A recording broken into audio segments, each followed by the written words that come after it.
Und das ist so eigentlich das größte Missverständnis, dass jeder, der AI anknipst, was Tolles kriegt, und das ist eben nicht so. Gerade auch vielleicht für kleinere Unternehmen, kleinere Marken, die auf einmal mit sehr großen Brands mithalten können, weil es kommt wirklich auf die Idee an. So wie man auch einen Fotografen aussucht, sucht man sich aus, dass man mit KI arbeitet, weil man ein Ergebnis bekommen kann, das man sonst einfach nicht hätte. Ich bin Laura Dunkelmann, ich komme aus Hamburg, ich lebe auch in Hamburg. Ich war fast 20 Jahre in der Magazinwelt als Beauty Editor, Beauty Director. Heute bin ich AI Visualist und Creative Director und berate Firmen im kreativen Umgang mit AI. Aus meiner Zeit in der Beauty- und Magazinwelt habe ich natürlich mitgenommen das Verständnis für Bilder, aber auch den kreativen Anspruch, irgendwie immer Geschichten erzählen zu wollen und immer was Neues auch erzählen zu wollen.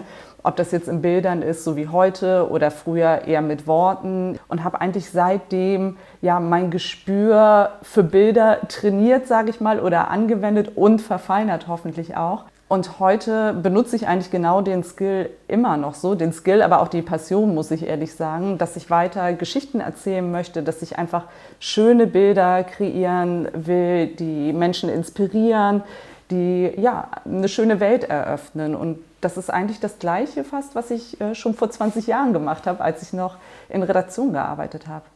Ich saß immer für mich eigentlich zu Hause oder damals noch im Office, habe ein bisschen rumgepromptet, und dann fing es so an, dass es Prompt-Battles gab.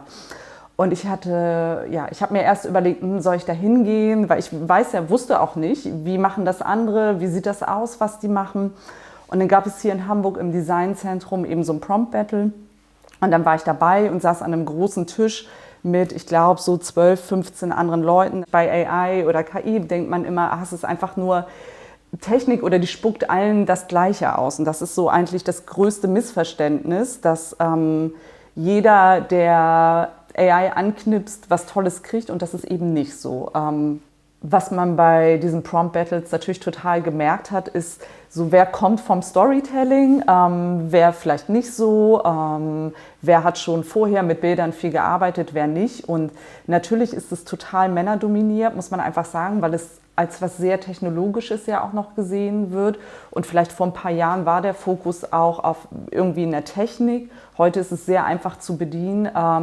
Das bedeutet aber nicht, dass super tolle Sachen rauskommen. Also es liegt 100% an der Person, die es eben steuert, und dem Background. Was ist da für ein Wissen, für eine Expertise, für ein Gefühl auch einfach für Bilder und auch eine Vision. Die größten Chancen mit AI sehe ich darin, dass man wirklich was Neues machen kann. Man hat wirklich alle Möglichkeiten, gerade auch vielleicht für kleinere Unternehmen, kleinere Marken, die auf einmal mit sehr großen Brands mithalten können, weil es kommt wirklich auf die Idee an und du hast eigentlich kein Limit. Und es ist egal, ob du in Hamburg sitzt, ob du in New York sitzt oder keine Ahnung, ganz woanders. Du hast eine Idee, du hast einen Computer und du kannst es eigentlich wahr machen. Also visuell auf jeden Fall.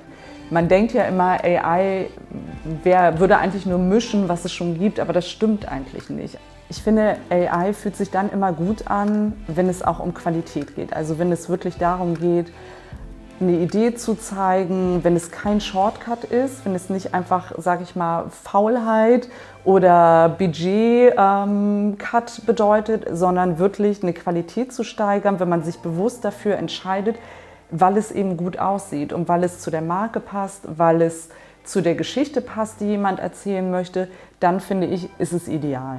Ich finde ja immer sehr interessant, dass alle sagen, AI-Bilder sind so künstlich und echte Bilder sind es nicht, also Fotografie. Wir sehen so viel Fotografie, die ist extrem retuschiert, die Person ist total perfekt ausgeleuchtet, saß 3 bis gen unendlich Stunden in der Maske. Und da frage ich mich, wie real ist das? Also muss ein Bild auch immer 100% real sein? Das finde ich nämlich nicht eigentlich. Also man kann ja auch ein bisschen träumen, man kann ein bisschen eine ja eher surreale Welt auch erschaffen. Und da finde ich manchmal, KI fast ehrlicher, die gar nicht erst so tut, als wäre das echt gewesen. Ideen habe ich eigentlich immer, die ganze Zeit, und die kommen mir manchmal so einfach im Alltag auch. Also es können irgendwelche Texturen sein, Kunst natürlich auch, aber auch einfach sowas wie, weiß ich nicht, der Stein hier zum Beispiel. Dann sehe ich so die Farben, sehe die Textur und denke, ach, das möchte ich mal in einen anderen Kontext bringen. Das möchte ich vielleicht als Haaraccessoire oder ich möchte es im Make-up übersetzen. Und so sammle ich eigentlich die Inspiration überall auf und es läuft quasi ständig und bringe die dann, ja, auf Papier halt nicht, aber auf den Bildschirm. Mein Wunsch für den Umgang mit KI wäre, dass es immer eine bewusste Entscheidung ist aus Gründen von Ästhetik und Idee, dass man sich für KI entscheidet, weil man etwas machen möchte, was sonst so einfach nicht geht.